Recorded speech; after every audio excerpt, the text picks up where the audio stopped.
Tulip যেন British প্রধানমন্ত্রী স্টারমারের দুঃস্বপ্ন, নতুন সমস্যার আবির্ভাব। বাংলাদেশি জাতীয় পরিচয়পত্র ও পাসপোর্ট ইস্যু করা নিয়ে টিউলিপ অভিযোগের সত্যতা নিশ্চিত করেননি, তা উড়িয়ে দিয়েছিলেন। তবে নতুন প্রকাশিত অনুসন্ধানে জানা যাচ্ছে টিউলিপের বাংলাদেশি পাসপোর্ট সম্পর্কিত সেই দাবি মিথ্যা ছিল, আর সেই ইস্যুতে ফের চাপের মুখে পড়তে পারেন ব্রিটিশ প্রধানমন্ত্রী টিয়ার স্টারমার। ব্রিটিশ সংবাদ মাধ্যমে এক্সপ্রেসে প্রকাশিত এক প্রতিবেদনে বলা হয়েছে, লেবার পার্টি আবারও এক সংকটে পড়েছে, কারণ নতুন কিছু তথ্য পাওয়া গেছে যা টিউলিপ সিদ্দিকের বক্তব্যের সঙ্গে মেলে না। তিনি বলেছিলেন, তাকে জাতীয় পরিচয়পত্র, এনআইডি ও পাসপোর্ট দেওয়া হয়নি, কিন্তু ঢাকার কর্মকর্তারা যে নথি পেয়েছেন তা ভিন্ন চিত্র দেখাচ্ছে। ঢাকার কর্মকর্তারা খুঁজে পেয়েছেন লন্ডনে 2001 সালের সেপ্টেম্বর মাসে টিউলিপ সিদ্দিকের নামে একটি পাসপোর্ট ইস্যু হয়েছিল। তখন তার বয়স ছিল 19 বছর।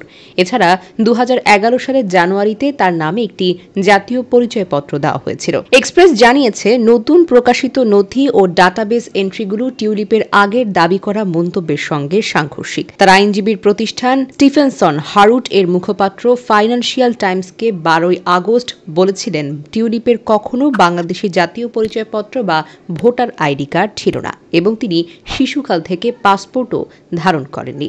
নথিগুলো দেখানোর পর টিউলিপের মুখপাত্র দাবি করেছেন, নথিগুলো হলো জাল এবং এটি বাংলাদেশি কর্তৃপক্ষের রাজনৈতিকভাবে পরিচালিত কলঙ্কজনক একটি প্রচারণার অংশ।